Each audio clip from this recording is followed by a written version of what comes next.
Assalamualaikum. Waalaikumsalam.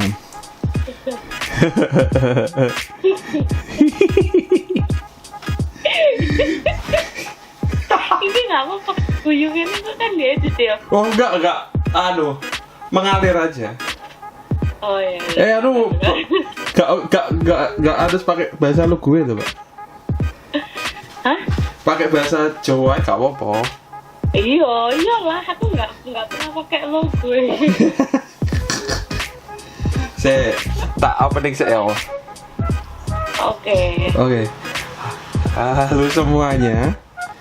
Selamat datang di ngobrol di WhatsApp Call episode kedua. Kali ini bersama Mbak Dinda Juwita yang sekarang ini dia sedang menjalani rutinitas sebagai wartawan. Halo Mbak Dinda. Halo. Perkenalkan dulu Mbak. Kamu ini seorang apa? Kesibukannya sekarang? Oke. Halo. Nah, aku Dinda Juwita.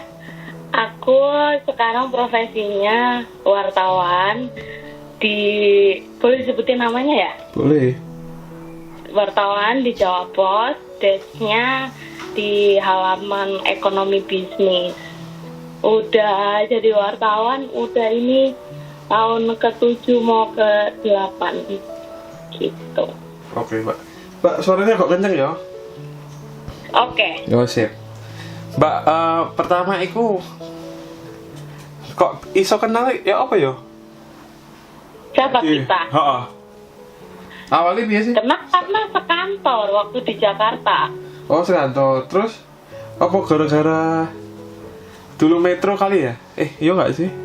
Pertama. Iya sih. Aku sempat di Metropolitan 2 tahun lebih deh kayaknya. Terus habis itu kita sering bersinggungan karena satu circle juga kan, temen main apa macam-macam. Kayaknya kalau wartawan tuh kan deket sama siapa aja, termasuk kalau di Jawa Pos termasuk anak finance kayak kamu gitu. Jadi jadi gabung deh. Oh iya. Main. Ini kan soalnya aku mengundang dirimu itu karena tertarik soal background pendidikan, ya kan? Oke. Nah, dalam perjalanan waktu ternyata aku baru tahu pas dulu itu ternyata sempat ngambil S2 di Universitas Paramadina ya? Ya, betul. Ngambil jurusan? Corporate Communication. Corporate Communication. Oke. Ya. Sebelum masuk ke wartawan di Sambi apa ya? Di Sambi itu wartawan nyambi kuliah. Apa ya bahasa itu nih? Ya, pokoknya ini nih bekerja sambil kuliah lah. Nah, awalnya pertama kali masuk ke Jawa Pos itu ceritanya gimana? Masuk ke Jawa Posnya ya? Pertama kali. Aku masuk ke Jawa Pos itu Januari 2014. Tepatnya, saya ingatku 1 Januari sih, benar 1 Januari. Jadi, abis lulus kuliah, aku lulus kuliah tahun 2011. Itu aku nggak langsung kerja di Jawa Pos. Aku kerja dulu di LSM, namanya Greenpeace, mungkin kamu tahu juga. LSM lingkungan, kerja di situ selama hampir 2 tahun. Lalu aku resign keluar dari Greenpeace, sempat jadi penulis di salah satu media online yang home base-nya itu di Surabaya juga, namanya wowkeren.com. Itu media online. Oh iya dah. Iya, itu khusus kayaknya fokusnya ke entertainment gitu loh. Tapi lebih ke kayak yang Korea, misalnya K-pop gitu-gitu dah, kayak drama macam-macam. Tapi aku nggak lama di situ, aku cuman sebulan kayaknya, karena meskipun aku suka dengan dunia tulis menulis, dunia jurnalistik, tapi kayaknya aku nggak terlalu passionate sama K-drama, K-pop kayak gitu, dan lingkungannya lumayan nggak mendukung saat itu. Nah, sebelum itu, setelah aku keluar dari wowkeren.com, aku berencana ingin sebetulnya membuka usaha gitu, kecil-kecilan, tapi waktu itu sempat terkendala karena orang tuaku itu sakit, mamaku sakit, jadi otomatis uang yang aku keep memang simpen untuk modal membuka usaha, ya walaupun nggak banyak gitu, jadi tetap kepake karena mamaku sakit, walaupun mamaku pakai Asges karena pensiunan PNS, tapi kan tetap ya ada misal budget yang di luar Asges, obat atau macam-macam. Setelah uangku terpakai itu, akhirnya aku memutuskan yaudahlah cari kerjaan gitu. Nah, mungkin sebulan setelah itu atau 2 bulan ya aku lupa, Jawa Pos tuh membuka lowongan untuk jadi wartawan. Nah, aku tuh pembaca setia Jawa Pos sejak aku SD kayaknya, tahun 90-an lah gitu. Setiap hari aku baca koran itu Jawa Pos gitu. Dulu pernah baca Surabaya Pagi, tapi kan bisnisnya nggak terlalu oke, akhirnya mereka menutup koran atau gimana itu. Terus setelah itu aku tetap membaca Jawa Pos sampai aku gede. Setiap hari itu rutinitasku bangun tidur, sholat, baca Jawa Pos. Udah kayak gitu aja setiap hari gitu. Nah, terus saat Jawa Pos membuka lowongan jadi wartawan itu aku langsung apply. Walaupun sebelumnya, beberapa tahun sebelumnya, karena aku pembaca setia Jawa Pos, aku selalu melihat lowongan itu di koran, tapi aku nggak bisa apply. Karena masalahnya di situ disyaratkan harus salah satunya punya kendaraan sendiri. Aku nggak punya motor gitu, mau motor mau mobil terserah, tapi aku nggak ada gitu. Adanya kendaraan ya buat orang rumah gitu. Nah, tapi saat seingatku sih November atau Desember 2013 itu Jawa Pos buka lowongan itu nggak ada persyaratan harus memiliki kendaraan sendiri. Itu aku nggak mikir apapun, udah aku langsung apply. Berarti apply. Berarti beberapa kali mantau lowongan itu ya? Oh banget, karena aku pembaca setia gitu. Setiap hari aku selalu membaca Jawa Pos gitu, mau sleep pagi, tapi ya kalau pagi nggak sempet baca ya malam apa ya itu bisa mungkin membaca koran gitu. Terus ya udah aku apply, setelah melalui beberapa tahapan itu kayaknya pasti pendaftarnya tuh ratusan, saya ingatku waktu itu. Terus diseleksi lolos, lalu harus mengikuti tahapan seleksi selanjutnya, dan alhamdulillah lolos, terpilih jadi di antara 22 orang. Jadi angkatanku itu ada 22 orang gitu. Wah, lumayan akeh ya. Terus, tapi sempat mengerucut karena kalau nggak salah ada yang nggak lolos tes kesehatan apa macam-macam, terus mengerucut akhirnya tinggal 19 atau 20 gitu. Terus ya udah gitu. Sekarang cuman 7 tahun berjalan, hampir 8 tahun, sekarang tinggal aku dari angkatanku yang bertahan. Yang bertahan sampai saat ini berarti sudah 7 tahun? Iya, 7 tahun. Iya, 7 tahun lah. Tapi memang basicnya dulu kuliah iku seneng jurnalistik, apa memang penasaran pengen jadi wartawan aja lah gitu? Oke. Jadi sebetulnya aku memang suka dengan dunia jurnalistik itu sejak SMA. Aku aktif di ekskul jurnalistik di sekolahku di SMA Muhammadiyah 2 Sidoarjo. Aku aktif di ekskul jurnalistik. Terus kayaknya ya namanya aktif ya, dan memang aku passionate, suka gitu. Jadi ya udah gitu.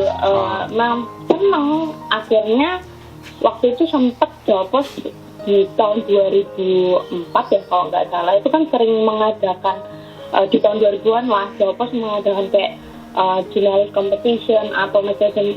Aku ikut dan mewakili sekolahku gitu untuk pertama kalinya gitu, dan lolos ya walaupun nggak menang, tapi at least seumur-umur sekolahku belum pernah ngikut jurnalistik jurnalis competition yang mungkin eventnya semasif itu ya di Jawa Timur khususnya. Terus ya udah aku lolos ikut, dan waktu kuliah aku ngambil jurusan komunikasi karena memang aku pengen memperdalam passionku. Aku dari kuliah, dari SMA udah tahu aku akan ngambil jurusan komunikasi karena di situ ada bidang jurnalistiknya. Walaupun saat penjurusan di kuliah kan kalau di komunikasi itu ada penjurusan PR dan jurnalistik. Aku ngambilnya lebih ke PR karena di PR waktu itu di tempatku kuliah di PR nggak ada, di PR itu ada pelajaran jurnalistik, tapi di jurnalistik kayaknya seingatku tuh nggak ada pelajaran PR gitu. Jadi ya udah aku ambil PR gitu, sekalian memperdalam ilmu jurnalistik buat jadi bekal ya, walaupun pada prakteknya apa yang kita rasakan di kuliah itu sangat beda dengan dunia kerja gitu. Emang pingin, emang the passion aja. Anjir. Passion ya. Work with passion ya. Iya. Ya, tapi kampus di mana, Mbak? Surabaya. Kenapa? Kuliahmu di kampus mana? Kuliahku dulu S1 di Universitas Bayangkara Surabaya yang sebelahan dengan Jawa Pos di Surabaya. Oh alah. Lulusan Ubara. Kenapa? Lulusan Ubara. Setelah persis.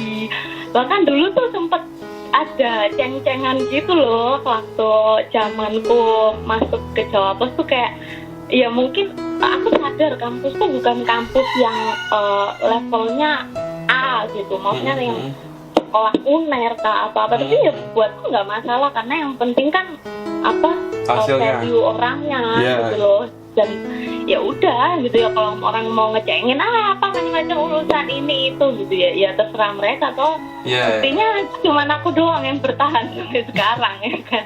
Iya memang sekarang ini kan bicara value tuh bicara value ke brand personalnya gitu nggak sih? Zaman sekarang ya. Maksudnya membangun brand kita itu membangun mau pengen hedon apa yang sederhana, apa yang smart, ya kalau nggak aja sih. Ya. Terus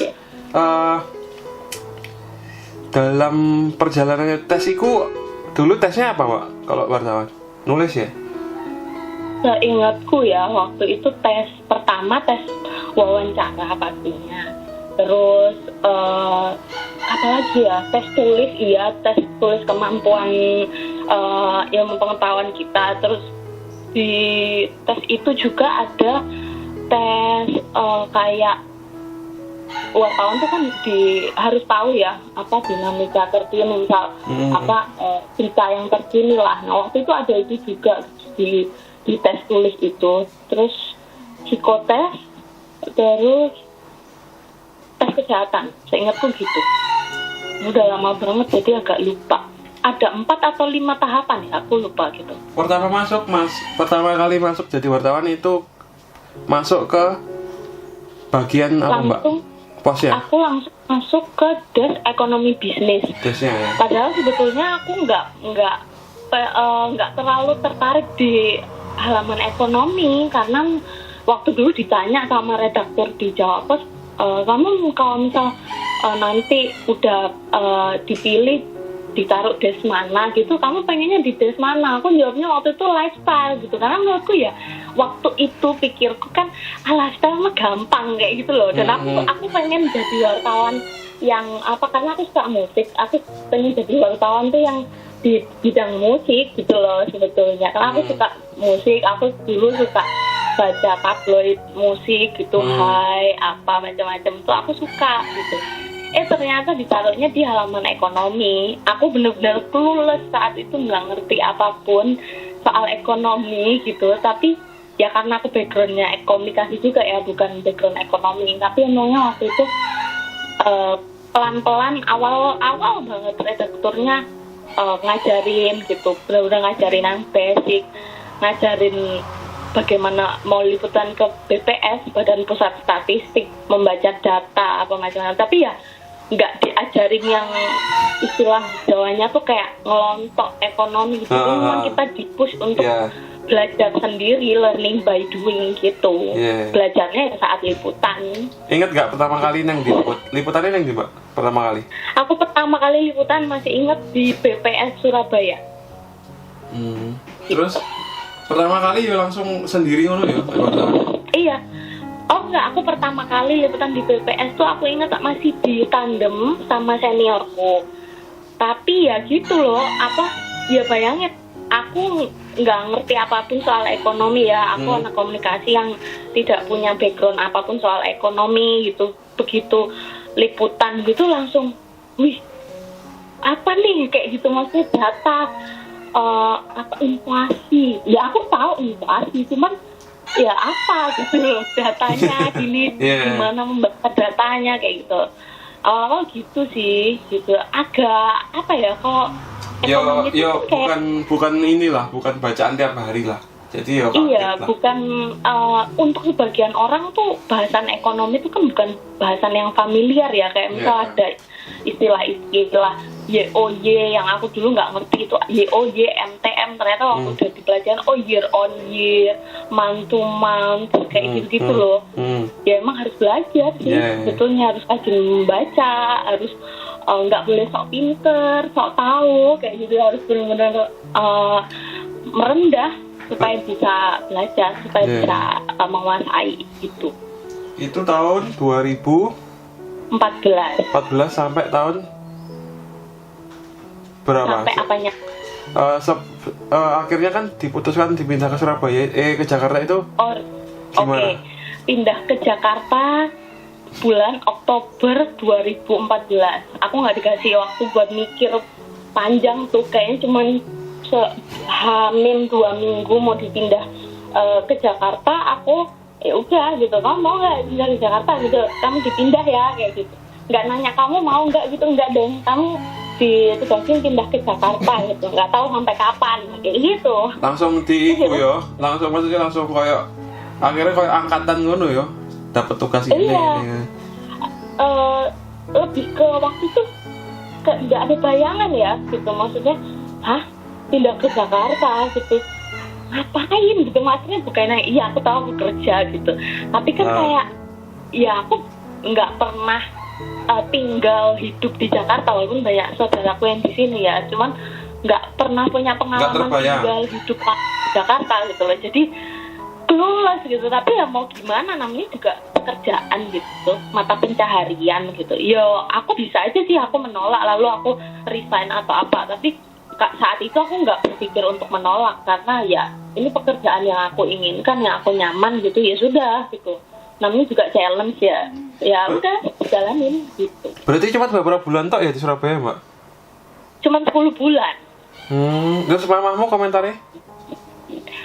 Keluargaku tuh komentarnya semua pada shock ya, karena mungkin mikirnya anak cewek gitu apa ke Jakarta gimana gitu. Padahal waktu itu tuh aku nggak mikir yang aku perempuan apa gitu, enggak ya, emang ntar gimana ya kalau di Jakarta udah kayak gitu aja gitu. Aku emang orangnya berani kemana sendiri atau apa gitu. Tapi keluargaku ada yang misal kayak yakin gitu mau di Jakarta gitu, tapi ya udahlah, namanya juga karena keinginanku jauh lebih kuat ya daripada omongan keluarga, jadi aku juga bisa meyakinkan mereka dan mereka nerima, mereka pun juga ya senang kayak gitu. Terus akhirnya ke Jakartanya naik apa, Mbak? Kereta? Enggak, waktu itu aku naik pesawat. Naik pesawat dibiayai kantor, semua packing apa macam-macam paketan semua dibiayai kantor gitu. Ngekos 3 bulan apa 6 bulan pertama juga ditanggung kantor gitu. Terus sampai Jakarta langsung tugas? Enggak, jadi sampai Jakarta sempet ya dikasih waktu break dulu sehari 2 hari deh kayaknya, waktu sehari apa ya. Terus tugas pertama liputan di BPS juga gitu. Di BPS di BPS Jakarta. Waktu itu aku ditandem sama seniorku yang ada di Jakarta, namanya Mbak Gala. Itu aku ya udah berdua sama Mbak Gala gitu, dengan digonceng naik motor dengan merasakan macetnya Palmerah gitu. Terus ya udah terus liputan ke BPS. Setelah itu aku inget banget, habis dari BPS aku tujuannya ke Bank Indonesia deh, seingatku waktu itu. Langsung? Maksudnya nggak dalam hari itu ke BPS tok ya? Kenapa? Pas hari pertama itu langsung dari BPS ke Bank Indonesia apa? Iya, seingatku di hari pertama aku langsung dari BPS ke Bank Indonesia di Tamrin, terus nggak lama tapi terus habis itu udah langsung balik ke kantor karena kami wajib ngantor kan saat itu gitu. Wajib ngantor ke kantor udah gitu. Naik pulangnya Mbak Gala itu hanya membarengin aku kok karena dia mau kuliah saat itu sore gitu. Terus jadi aku dibarengin, kalau nggak salah aku turun di jembatan Semanggi deh kayaknya waktu itu. Terus ya udah, karena Mbak Gala kuliahnya di Paramadina Gatot Subroto kan lewat Semanggi tuh. Nah aku diturunin di Semanggi gitu, terus ya udah agak clueless gitu, naik busway mana jembatan JPO Semanggi itu kan jembatan busway terpanjang kan ya. Yeah.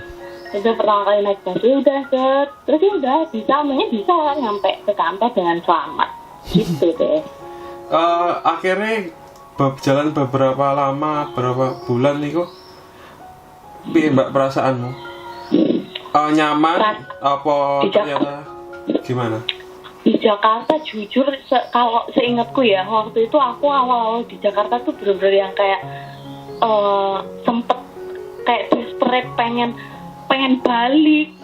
balik Surabaya, kangen sama teman-temanku di sana, terus ya namanya orang adaptasi gitu kan. Terus kayaknya aku dulu masih, walaupun aku berani kemana-mana gitu, cuman aku tuh mentalku masih yang kayak cengeng gitu loh, bukan kayak nangis gitu, tapi artinya kayak misal nggak kurang tough gitu ya, walaupun aku sekarang ya udah tatak gitu ya, kayaknya kalau dulu tuh masih agak kayak pengen balik Surabaya gitu. Padahal sebenarnya mungkin itu hal yang sangat normal ya di tengah orang beradaptasi, pasti ada hal yang membuat dia tetap ingat lingkungan apa rumahku kayak gitu apa macam-macam kayak gitu. Tapi akhirnya ya beberapa bulan berjalan kayaknya mungkin 3 atau 4 bulan gitu ya, atau 2 bulanan ya, itu udah nyaman dan bener-bener kayak nggak mau balik Surabaya gitu.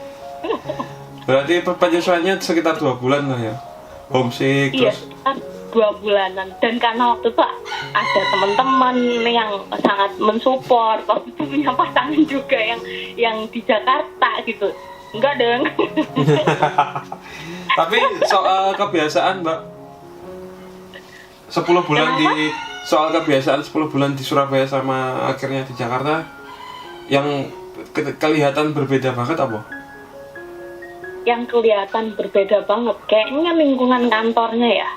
Soalnya kalau di Surabaya itu kan, di Jawa Pos Surabaya kan kami itu terbiasa ada di lingkungan kantor yang semua berdekatan ya, maksudnya ya dari hierarkinya tuh dari wartawan sampai redaktur sampai bos-bos itu ada di dalam satu atap gitu. Kalau di Jakarta itu kan hanya benar-benar ya hanya wartawan, tidak ada redaktur ada sih tapi di Des Metropolitan gitu, yang mana waktu itu bukan bosku gitu, dan bos-bosnya ya hanya beberapa yang di sini ya, bukan bos yang top nomor 1 gitu kan. Nah, jadi menurutku sih ada beda banget karena waktu itu dengan lingkungan banyaknya bos-bos yang ada di Surabaya itu membuat itu jadi kayak ya biasalah ada orang yang kompetitif dalam pekerjaan atau apa gitu.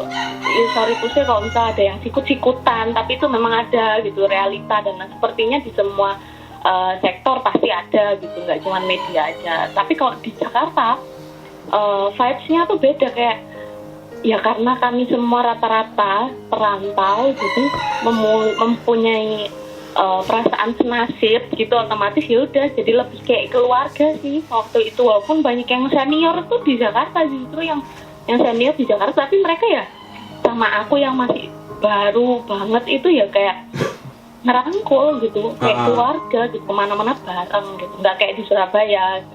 Lebih lah ya, lebih oke lah, lebih mengayomi lah. Yes, sepakat. Terus akhirnya berjalannya waktu, akhirnya aku kuliah itu kapan Mbak? Ambil S2? Setelah berapa lama? Itu aku kuliah itu kan aku masuk angkatan 2017. Aku kuliah itu seingatku ya bulan Agustus 2017.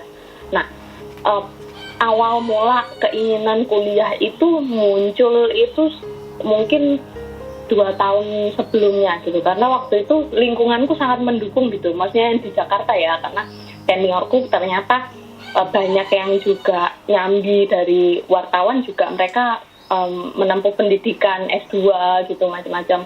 Dan waktu itu aku juga ya karena lingkungan ya ada, aku punya pasangan juga yang saat itu kuliah juga gitu, jadi kayak lebih banyak lingkungan yang mendukung. Tapi udah tuh awalnya cuman yaudah pingin aja gitu, belum ada realisasinya gitu, belum ngapa-ngapain gitu. Nah lalu ada momen dimana aku tuh cukup desperate dengan pekerjaanku yang kayaknya stuck gitu aja gitu loh. Ada beberapa hal yang membuatku kayak kok kayak gini sih nggak berkembang kayak gitu. Terus akhirnya ya namanya ya Allah tuh selalu menaruh kita di tempat yang tepat ya. Saat itu aku sempet di rolling, desku kan biasanya aku di perbankan dan di Bank Indonesia. Nah aku sempat di rolling ke Des Energi di Pertamina, di Kementerian SDM, macam-macam. Nah, aku ketemu dengan temanku wartawan juga, wartawan Antara, yang waktu itu dia liputan sama aku, terus sore tuh udah buru-buru balik gitu. Aku tanya, "Loh Mas mau kemana?" Aku bilang gitu. "Aku mau kuliah." Loh kuliah di mana gitu? "Di Paramadina." Loh oh iya gitu, gimana Mas? Apa caranya kuliah gitu? Aku langsung kayak gitu, aku nanya. Aku beasiswa Din, udah tuh dia ngasih tahu aku dari A sampai Z bagaimana aku harus memulai, dan udah nggak pakai mikir macam-macam, aku udah langsung gitu aku lakuin semuanya, aku lengkapi persyaratannya gitu. Udah dari situ ya aku ikutin step by step, ikhtiar bener-bener mantapkan hati gitu ya, karena aku udah tak di pekerjaanku waktu itu aku mikir kayak gitu. Dan aku tuh orangnya memang suka self improvement gitu. Kalau misal aku udah stuck gitu ya aku nggak mau diem aja gitu ya, harus melakukan sesuatu. Saat itu menurutku langkah yang tepat dengan menempuh pendidikan, mengupgrade diriku kayak gitu. Ngambil jurusan corporate communication. Wih, mantap. Jatuhnya PR juga lah ya? Iya, jatuhnya PR juga, karena aku ngerasa kalau jurnalis nih aku udah lumayan megang lah saat itu, karena aku kan wartawan ya. Aku tahu bagaimana proses dari A sampai Z sendiri merasakan gitu. Tapi kalau PR kan ya aku juga butuh skill yang lebih gitu. Dan di PR itu juga, tapi walaupun corporate communication, tapi kami juga belajar media studies gitu, benar-benar bagaimana lingkup media, belajar jadi mempelajari soal dunia agency, advertising, branding, macam-macam kayak gitu.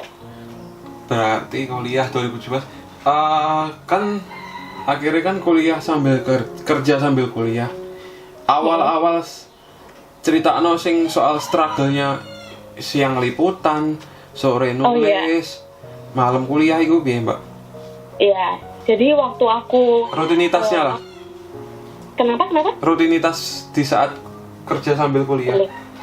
Ya, jadi waktu itu kan aku memang kuliah itu saat sebelum kuliah aku masih di Des Ekonomi ya. Nah, tapi saat aku sudah mau kuliah itu sebetulnya ada tawaran untuk aku pindah ke Surabaya gitu. Tapi aku benar-benar nggak mau. Aku nggak mau karena menurutku ya itu tadi, aku mikir aku stuck di pekerjaan, ngapain aku mesti dipindah ke Surabaya gitu, tambah males gitu kan, karena aku nggak mau di sana gitu. Nah akhirnya ya udah aku kekeh tuh, aku bilang ke redakturku kalau misal aku tetap, kan aku tuh mau kuliah tuh aku nggak ngomong siapa-siapa kan, benar-benar aku cuma ngomong ke satu orang sahabatku dan satu orang redakturku yang di Jakarta gitu. Tapi saat tawaran ke Surabaya muncul, aku awalnya nggak mau ngomong ya, aku lagi program ini nih lagi dalam step dapetin beasiswa gitu kan, karena aku apply beasiswa gitu kan. Nah terus tengah-tengah itu redakturku menawarkan untuk aku pindah Surabaya. Aku awalnya nggak ngomong ke dia bahwa aku sedang mau dapetin beasiswa nih gitu. Akhirnya dia mengulik ke aku, kenapa sih nggak mau pindah Surabaya gitu, apakah kamu kuliah gitu. Awalnya aku ngomong enggak. Tapi ya udah akhirnya iya deh, aku ngomong jujur, aku ngomong beasiswa. Jadi kalau memang Jawa Pos masih memaksaku untuk ke Surabaya, otomatis kan aku harus memilih gitu. Nah, aku lebih milih untuk aku resign aja deh gitu. Aku tetap pengen kuliah gitu. Toh nanti pasti ada pekerjaan gitu, maksudku gitu. Dan waktu itu emang aku dapat beberapa tawaran pekerjaan gitu. Nggak tahu kenapa ya. Waktu itu ada 2 tawaran deh kayaknya. Satu di media dan satu kayak dua-duanya di media sih, tapi satunya lebih ke kayak fintech gitu loh. Nah, terus tapi aku tetap fokusku, kan aku tetap mikir, fokusku apa nih, prioritasku ya udah dapetin beasiswa dulu. Nah, akhirnya aku bikin semacam dalam tanda kutip perjanjian gitu sama redaktur yang di Surabaya nawarin aku pindah sana. Itu kalau dia bilang kalau misal beasiswamu lolos, kamu boleh lanjut kuliah dan kamu tetap di Jakarta. Tapi kalau beasiswamu nggak lolos, kamu harus mau untuk dipindah Surabaya gitu. Tanpa mikir macam-macam, aku ngomong oke gitu. Dan ternyata alhamdulillah lolos gitu kan. Nah, saat lolos beasiswaku, nggak langsung happy ending gitu. Tapi aku harus dipindah ke Des Metropolitan gitu, karena aku diberi pilihan mau pindah ke Des Nasional apa Des Metropolitan. Aku langsung mikir Des Metropolitan aja karena bisa lebih mendukung, dan tanda kutip mendukung rutinitasku gitu loh. Kayaknya kalau di Metro itu aku mikirnya lebih dalam tanda kutip agak lebih mudah daripada di nasional pressure-nya gitu. Dan ternyata benar lah. Untungnya rutinitasku yang aku kalau pagi itu liputan, terus harus liputan, dan waktu itu kan aku liputan di Metropolitan tuh aku nge-handle politik pemerintahan, aku ngikutin agendanya Pak Anies Baswedan dan Pak Sandiaga Uno. Nah, yang mana agendanya itu sangat banyak gitu, apalagi Pak Sandi gitu. Dari mulai pagi dia tuh sampai malam tuh bisa gitu, benar-benar non-stop gitu. Nah, tapi akhirnya kan ya harus mau nggak mau tetap kerja dan kuliahku dua-duanya harus tetap jalan nih, gimana caranya gitu. Akhirnya udah tuh rutinitasku pagi gitu, misal aku liputan jam 9 atau jam 10 aku udah berangkat gitu ke balai kota gitu. Nanti jam 3 atau asar lah gitu aku balik ke kantor, aku ngetik berita dulu, aku selesaiin gitu. Lalu kalau nggak salah kuliah aku tuh mulai jam 7. Jadi abis sholat maghrib aku berangkat ke kampus. Untungnya kampusku Paramadina itu untuk program S2-nya waktu itu deket banget dari kantor. Dia kampusnya di kantornya Tempo, dari Kebayoran Lama ke Palmerah kan deket ya, cuma 5 menit kayaknya naik motor gitu. Ya udah kayak gitu terus Senin sampai Kamis deh kayaknya, atau Senin sampai Jumat gitu. Itu rutin tuh semester 1 tuh kayak gitu.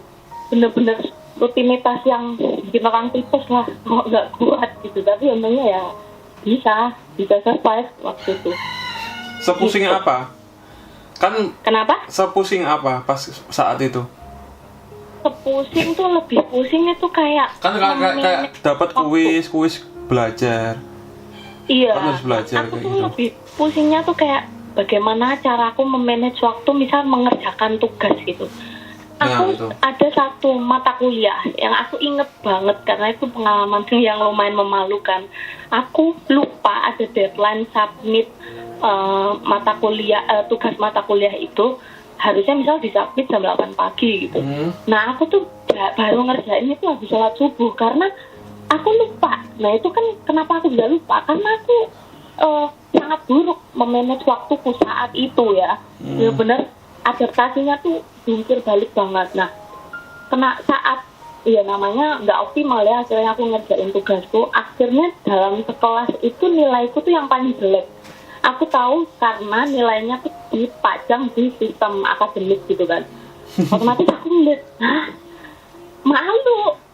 malu nilaiku paling jelek. Karena lupa submit.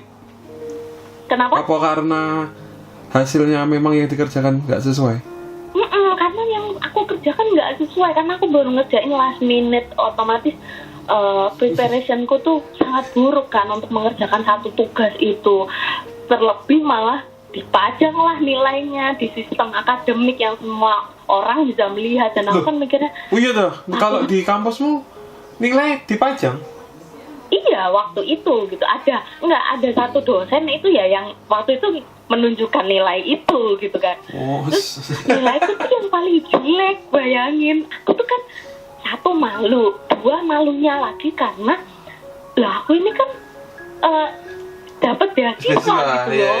Rasanya kayak pressure-nya tuh malah bertambah. Kayak aku harus menunjukkan performa terbaik dong kayak gitu loh. Dan nah akhirnya belajar dari pengalaman memalukan itu gitu, di tugas seingatku UTS deh kayaknya waktu di satu mata kuliah itu, akhirnya aku bener-bener gimana caranya biar nggak seburuk itulah hasilnya gitu. Yang penting aku berusaha yang terbaik. Caranya gimana memanage waktu gitu, antara waktu tidur, waktu mengerjakan tugas gitu, waktu misal aku juga masih butuh refreshing, masih pengen main sama teman-teman di saat weekend kayak gitu.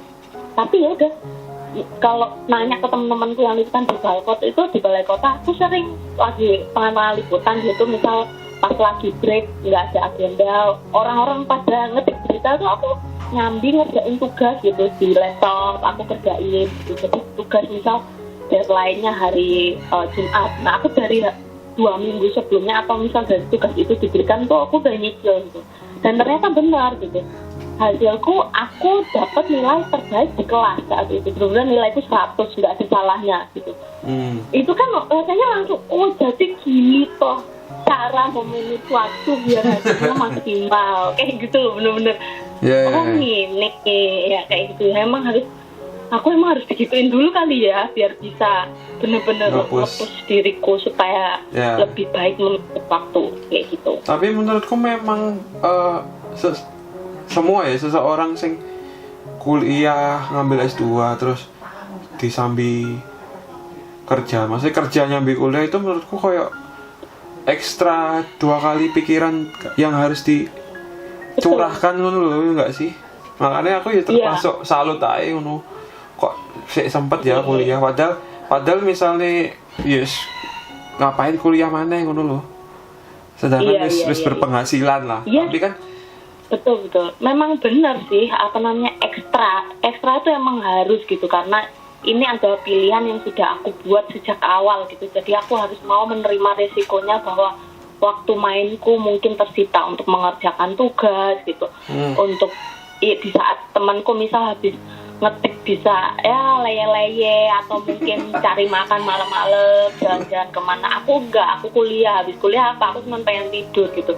Memang butuh waktu ekstra, tapi aku sih ngerasanya ya, aku tuh alhamdulillahnya aku diberikan energi yang sangat besar sama Allah gitu. Jadi kayak capek itu udahlah tetap aja dijalanin gitu, karena motivasiku juga sangat besar, lebih besar daripada rasa capekku mungkin ya, walaupun aku capek banget gitu. Dan lagi saat misal kita udah ada di waktu yang sangat sibuk itu, aku tuh jadi nggak punya waktu memikirkan hal-hal yang drama receh, drama kantor, atau mungkin drama dengan teman, dengan pasangan. Aku jadi nggak ada waktu mikir itu, dan menurutku itu hal yang sehat gitu buat aku. Nggak apa-apa lah aku mikirin tugasku lah daripada mikirin drama, malah jatuhnya ke psikis. Takutnya ntar malah aku jadi psikosomatis gitu gara-gara mikir kayak gitu. Mending aku capek fisikku daripada capek mental gitu loh. Iya sih, menarik. Berarti yang ditempuh 2 tahun ya Mbak ambil S2 nih? Aku sebetulnya total sampai aku lulus itu 2,5 tahun. Aku molor setengah semester. Aku molor 1 semester karena sebetulnya kalau boleh jujur, aku sudah harusnya aku lulus dari 2017, aku lulus 2019-2020 lah. Nah, tapi aku sudah berusaha mengerjakan tesis tepat waktu mungkin. Tentang apa Mbak tesismu? Itu ya biasalah ada kayak mungkin kendala di kampus, kendala di dosen gitu. Tapi buatku ya sudah lah gitu ya, mungkin sama Allah emang harus gitu. Nah, jadi aku 2 tahun tuh kan aku benar-benar gratis, aku tidak membayar apapun gitu, karena aku dari beasiswa gitu. Terus yang sisa molornya 1 semester itu akhirnya aku bayar kayak gitu. Ngambil tesismu tentang apa, Mbak? Tesisku tuh tentang media studies, lokasi penelitianku di Jawa Pos. Tentang konvergensi media gitu, bagaimana media konvensional gitu seperti koran, gitu, media-media mainstream ini, tapi di Jawa Pos ya, itu bagaimana merubah bisnisnya, bertransformasi lah, bukan berubah ke arah yang lebih digital gitu, konvergensi media. Oke. Berarti titelmu saiki apa, Mbak? Dinda Juwita S. Dinda Juwita Esos, karena waktu aku S1 sebetulnya ada SIKOM ada, tapi di kampusku waktu itu masih pakai Esos sama NIKOM. Tapi sebenarnya aku tuh nggak terlalu mikirin gelar-gelar gitu loh, karena aku bukan orang yang feodal. Kalau ada apa gitu aku males untuk menuliskan gelar gitu, kecuali emang harus disuruh sesuai KTP itu ya pasti ada gelarnya gitu. Gitu. Tapi kan kalau ngisi buku undangan mantan kan harus oh gitu ya. Iya tuh. Kan iku prat lah. Kan hasil kerja keras. Iya sih, tapi aku lebih kerasa kayak yang penting tuh ilmunya, yang penting ngono ya, tuh tapi ya apa yang aku dapatkan gitu. Tapi piye ngono ya nek nulis gelar itu? Aku sih ngerasa mungkin kalau ada orang yang menulis gelar itu karena mereka bangga, ya nggak apa-apa, aku nggak mau ngejat gitu.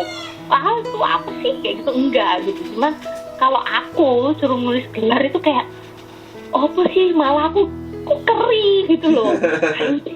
Tulis gini kayak gitu. Misal ada aplikasi yang aku harus nulis sesuai nama, sesuai KTP. Nah di KTP itu tuh ada Esos gitu. Untungnya nggak ada NIKOM, justru aku malah seneng gitu karena nggak ada gelar kedua aku gitu. Itu tuh malah nulis Esos aja aku males, apalagi nulis NIKOM gitu kayak ya udah sih kita gitu aja. Terus pengalaman sih paling menarik pas kuliah, Mbak? Apa berjalan B aja?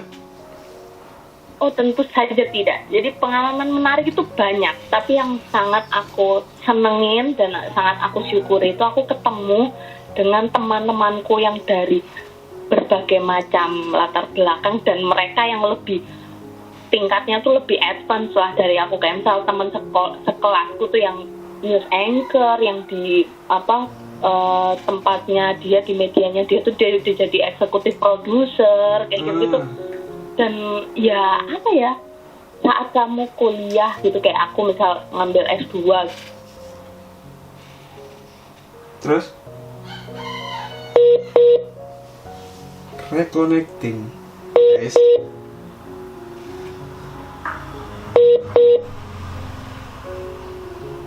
Halo, kenapa tadi? Nggak tahu Aku juga, aku nggak mencet apa-apa loh. Lanjut ya. Oke, lanjut. Jadi saat aku kuliah kan aku ketemu orang-orang dengan latar belakang yang lebih advance itu. Nah jadinya justru buat aku pribadi ya lebih ke kayak kita tuh memang harus begitukan gitu, harus ketemu sama orang-orang yang lebih dibanding kita supaya kita tuh nggak sombong, nggak pinter gitu. Jadi itu sih pengalamannya yang paling menyenangkan. Dan kalau di kuliah itu kan kayak ya kenapa orang kuliah itu sangat senang gitu ya, emang yang udah senang emang makin senang gitu karena ya kemampuan kita tuh jadi terasah gitu. Mungkin beberapa hal gitu yang aku ngerasa 10 tahun lalu misal aku tuh nggak kayak gini, aku nggak tahu hal ini gitu. Sekarang aku jadi banyak tahu gitu karena aku rajin membaca, karena aku rajin bertemu dan menuntut ilmu yang benar-benar yang ngobrol sama orang yang lebih dari aku kayak gitu loh. Jadi kayak kita benar-benar merasa bahwa makin bodoh gitu karena banyak orang yang lebih pintar gitu, jadi jangan sok pintar kayak gitu. Itu sih yang paling menarik gitu. Tapi tuh selama kuliah tugas paling susah apa selain tesis? Sing mbok inget. Tugas paling susah apa ya? Banyak sih. Tapi kayak yang sebetulnya waktu kuliah tuh paling banyak kami tuh disuruh membaca buku gitu, membaca satu buku yang ya semua bukunya berbahasa Inggris gitu. Lalu kami bikin satu kelompok supaya bisa gitu membaca dari aku misal kebagian chapter 1 gitu, lalu nanti dirangkum gitu sama kelompok kami. Nah kayak gitu kan membaca di tengah kesibukannya jadi wartawan, terus harus kuliah gitu. Nah yang kayak gitu loh, yang sebenarnya yang penting gitu loh, mengerjakan tugas itu banyak sih. Membagi waktu. Tapi juga bagi waktunya itu loh lebih sulit. Bagaimana caranya membagi waktunya, bukan tugasnya. Menurutku kayak gitu sih. Dan melawan kemalasannya itu ya yang susah. Betul, melawan kemalasan gitu-gitu. Wah, tapi akhirnya lulus juga, alhamdulillah. Alhamdulillah. Wisudanya Ya, gimana? Itu pas lulus pandemi nggak? Saat lulus iya, pandemi, udah pandemi. Seharusnya nih ya, bulan April ini ada tawaran untuk wisuda gitu. Wisuda online gitu, tapi kayaknya aku dan beberapa temanku di angkatanku yang aku lulus berarti kan 2020 ya, itu sebetulnya tidak diwajibkan, karena yang wajib ikut itu yang lulus di 2021 gitu. Tapi kalaupun aku ikut ya boleh gitu ya, dengan bayar apa macam-macam gitu. Terus dari kontakan sama teman-teman angkatan yang lulus angkatan sama aku tuh kayaknya beberapa orang tuh nggak terlalu tertarik untuk ikut wisuda online gitu. Dan aku juga akhirnya ya udahlah nggak usah kayak gitu. Sampai sekarang punya grup kelas dong berarti? Apa ganti orang? Ada grup sekelas, ada grup alumni juga ada gitu. Dan alumniku tuh yang bener-bener kayak ya orang-orang yang udah expert gitu loh gitu. Ternyata satu alma mater sama aku, kayak yang wow. Prabu Revolusi, Ratna Dumila gitu, pengamat seangkatanmu itu, Mbak? Politik gitu. Kenapa? Seangkatanmu itu? Itu enggak, mereka seniorku sih. Oh, senior. Gitu. Terus balik lagi nang kuliah, nang kerja wartawan. Oke. Liputan sing paling oke lah, maksudnya iki liputan. Alhamdulillah untuk liputan iki apa? Banyak sih. Tapi yang paling memorable lah. Kenapa? Yang paling memorable. Ke Amerika. Waduh. Ke Amerika ya? Kok bisa? Awalnya gimana? Cerita. Oke, awalnya itu sebetulnya aku tuh nggak ke Amerika. Sebetulnya awalnya tuh aku ke London harusnya ya. November 2019 itu harusnya aku ke London, tapi ya namanya Allah belum berkehendak ya untuk aku berangkat gitu. Waktu itu ada masalah dengan sistem di pembuatan visaku untuk yang ke London. Walaupun sekarang aku punya visa London akhirnya gitu. Nah tapi visaku tuh baru jadi di H-1 sebelum keberangkatan gitu, dan H-2 karena aku ngerasa loh kok ada masalah dengan si agent yang bikinin visa itu gitu. Akhirnya udahlah cancel, bener-bener batal. Padahal waktu itu liputannya tuh acara Marvel, yang undang aku kan Disney ya, yang undang aku Disney. Waktu itu liputan pembuatan film Marvel yang aku lupa judulnya apa ya, yang pokoknya yang main tuh harusnya ada Angelina Jolie apa macam-macam, tapi aku nggak lihat di tengah behind the scene-nya mereka gitu. Aku lihatnya di aku udah dapat tuh rundown-nya macam-macam, aku harus menginap di mana, aku udah dapat semuanya, hanya masalahnya yang di visa itu. Waktu itu pokoknya aku udah harus liputan itu deh, mengcover film itu gitu. Nah ternyata nggak jadi, ya udahlah, ya ada kecewa pasti gitu, tapi ya udahlah, namanya belum rezeki kayaknya ya gitu, belum rezeki ke London. Walaupun aku ternyata visaku udah jadi gitu, ya udahlah gitu. Nah nggak lama, sebulan kemudian ada kabar dari kantor bahwa aku yang ditugasin ada liputan lagi ke undangan juga dari Disney ke Amerika. Nah itu kan rasanya nggak jadi ke London tapi ke Amerika. Itu kan rasanya wow, ya mungkin ini ya jawaban dari Allah kalau kita mau sabar gitu. Udah tuh langsung bener-bener aku kontakan sama yang ngundang apa macam-macam. Tentunya aku difasilitasin bikin visa US itu kan. Udah bikin visa lancar semua, jadi kelar gitu. Terus udah akhirnya di bulan Januari aku berangkat ke Amerika gitu, liputan untuk pembuatan film terbarunya Pixar waktu itu, judulnya Onward gitu. Aku berangkat ke San Francisco, California. Sebetulnya acaranya hanya 3 hari termasuk perjalanannya ya waktu itu. Tapi aku memutuskan untuk, karena aku pengen ke New York. Ngomongmu ke karena aku pengen ke New York. Aku tuh pengen melihat New York gitu. Masa aku mikirnya udah jauh-jauh ke Amerika nggak ke New York gitu. Terus ya udah, aku pakai budgetku sendiri, aku ke New York. Aku dari California, dari San Francisco itu aku naik pesawat ke New York. Aku beli tiket pesawat sendiri, bener-bener nge-range semua sendirian, mau destinasinya kemana aku sendirian, bagaimana dari perpindahan dari misal destinasi A ke B gitu aku harus naik apa, itu bener-bener aku sendiri. Aku kesana solo traveling sendiri. Dan aku waktu ke Amerika, ke San Francisco itu aku satu-satunya wartawan dari Indonesia, dari Asia itu aku aja. Itu yang lain kayak wartawan yang lain itu dari Brazil, dari Meksiko, dari mana lagi ya, dari Kolombia kayak gitu-gitu. Yang dari Indonesia, dari Asia seingatku aku aja gitu. Itu ke gitu liputannya gimana Mbak kalau di sana?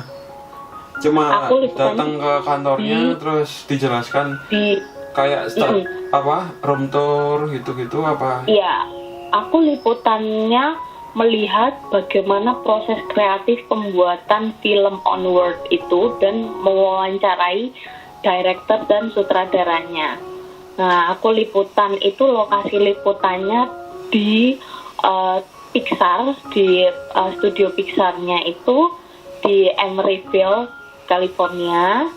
Terus udah sih liputannya dari pagi sampai sore gitu jadwalnya. Tapi karena aku sudah selesai liputan di siang hari, maka aku bebas mau ngapain. Ya udah aku balik, aku jalan-jalan sendiri ke Golden Gate gitu, bener-bener mencari apa yang aku pengenin gitu. Udah karena tugasku udah selesai, udah baik alhamdulillah. Ya udah saatnya isi petualangan.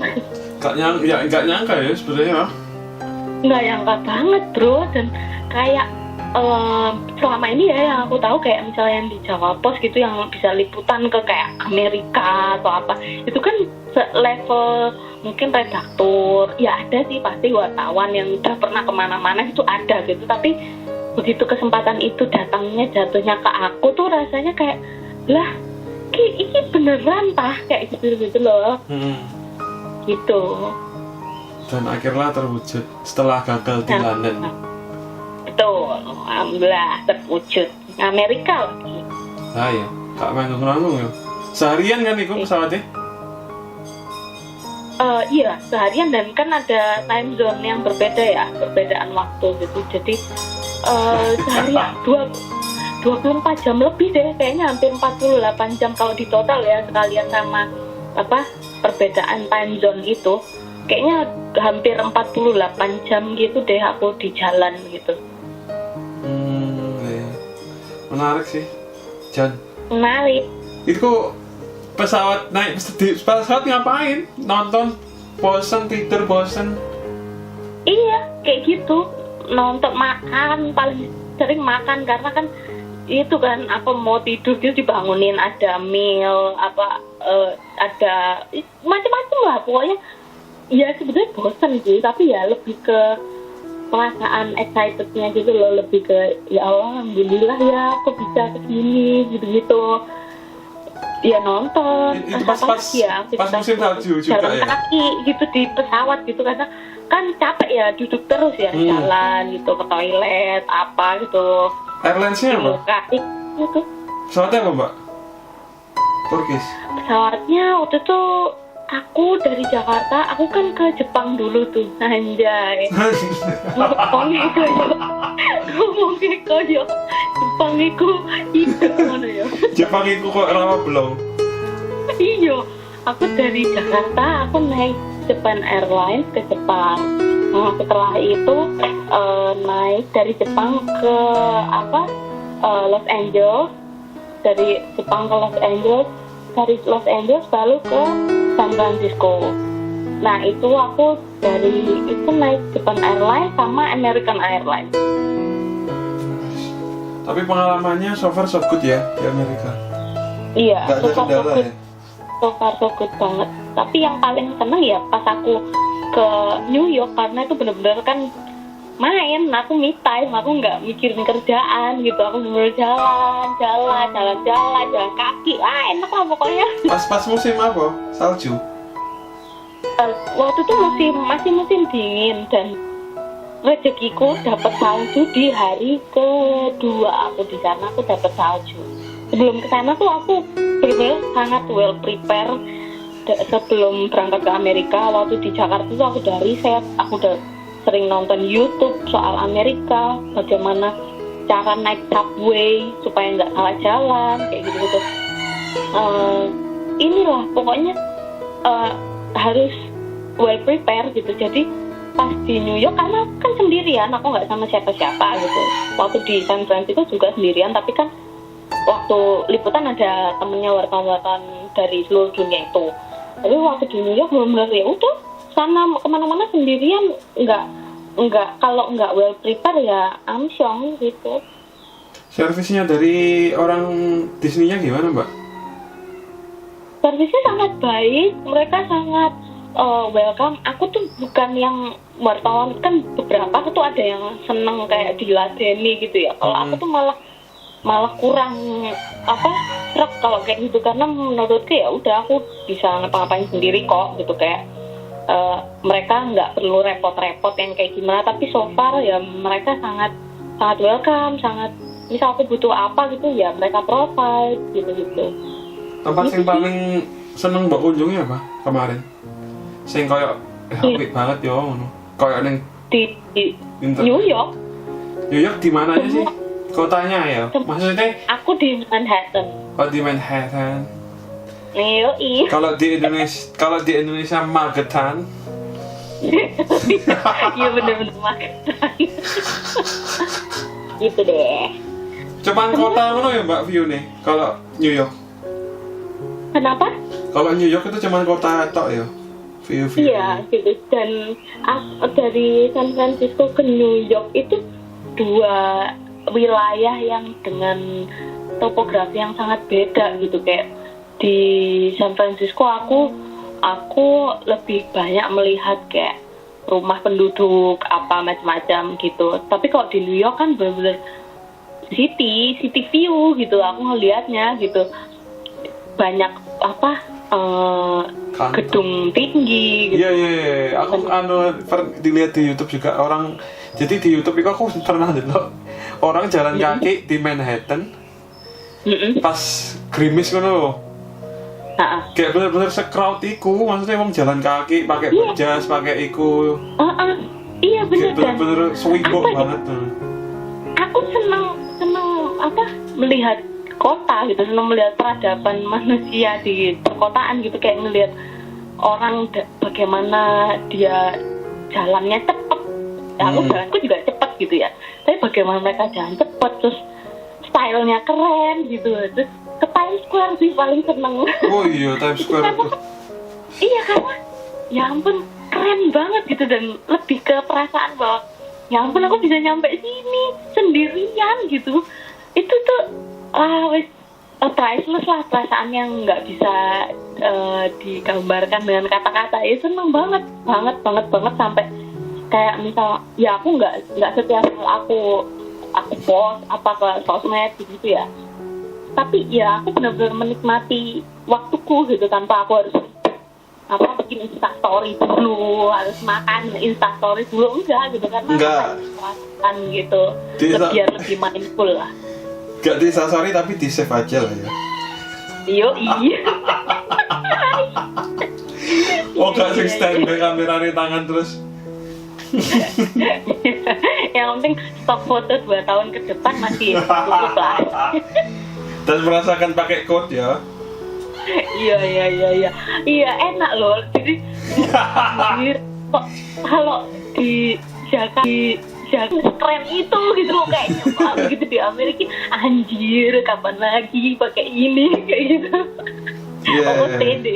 Kayaknya karena aku sendirian nggak ada yang motoin. Terus tapi bener kayak semua orang tuh kayak terlihat keren gitu loh. Di New York tuh. Pokoknya outfit yang di majalah ini muncul nyata ya. Bener. Sampai karena orangnya tuh kayak yang namanya orang bule ya. Kayak aku tuh hampir mengira ya ampun orang ini artis sama duduk ya kok cantik kayak gitu loh. Terus juga, wih keren banget, sekeren itulah ya kayak kamu ngeliat film Hollywood gitulah. Terus ini Mbak terakhir sebelum kita tutup, satu kata bijak atau quotes yang selalu Mbak pegang sampai saat ini. Apa? Soal apa nih? Soal semua? Soal pekerjaan boleh, soal tentang perjalanan hidup boleh, terserah sembarang. Pokoknya sing quote ini kok aku banget ya. Oke. Mungkin bukan quote kali ya, tapi lebih ke pegangan hidup yang selalu aku pegang selama ini gitu ya. Aku tuh I love the idea of self improvement gitu. Aku suka berkembang, memperbaiki diri gitu. Gimana caranya gitu? Ya harus bermuhasabah diri dong, maksudnya dan memperbaiki diri, berkembang itu tuh nggak melulu misal kayak pendidikan, kuliah atau apa enggak, tapi di semua aspek gitu. Misal ini namanya iman naik turun, gimana caranya ya harus diperbaiki dengan apa, ibadah, bersyukur kayak gitu. Ya berkembang itu selama kita hidup ya harus berkembang. Menurutku sih begitu ya gitu. Nggak salah juga kok misal kamu nggak ngapa-ngapain itu nggak salah gitu ya, tapi kamu akan mendapatkan apa yang kamu tuai gitu kan, tabur tuai gitu. Jadi ya kalau memang kamu pengen maju ya harus berkembang. Gimana caranya? Know yourself, tahu apa yang kamu pengenin dan tahu bagaimana cara untuk mendapatkannya, dan tidak boleh sombong gitu, karena semua orang gitu mungkin yang jangan underestimate lah sama orang. Ada orang yang kamu kira ini kayaknya nggak terlalu pintar apa, ya nggak boleh kayak gitu. Jadi ya harus mau belajar gitu dalam semua aspek begitu. Oke, siap. Mbak Dinda makasih ya. Banyak quote-nya ya. Yoi. Makasih ya sudah ngobrol kali ini. Aku juga makasih loh udah diajakin ngobrol kayak ini. Ini pengalaman baru buat aku dan aku sangat respect sama orang-orang yang punya pemikiran kayak kamu yang mungkin membuat ide apa macam-macam. Itu kan berarti kamu kan nggak mau stuck di zona nyaman. Aku nggak mau ngapain ya. Kamu meng-create sebuah konten kayak gini. Ini kan ya part of self improvement gitu. Soalnya karena aku mikirnya pandemi ini wis jarang ketemu orang dan aku mikir apa ya sing aku iso ngobrol cuman tidak menghilangkan protokol kesehatan, akhirnya wis tercetus lah iki ngono. Dan dan yus sambil buat kenangan ya tak rekam aja lah. Nek views dan segala macam sih aku gak mikir ya.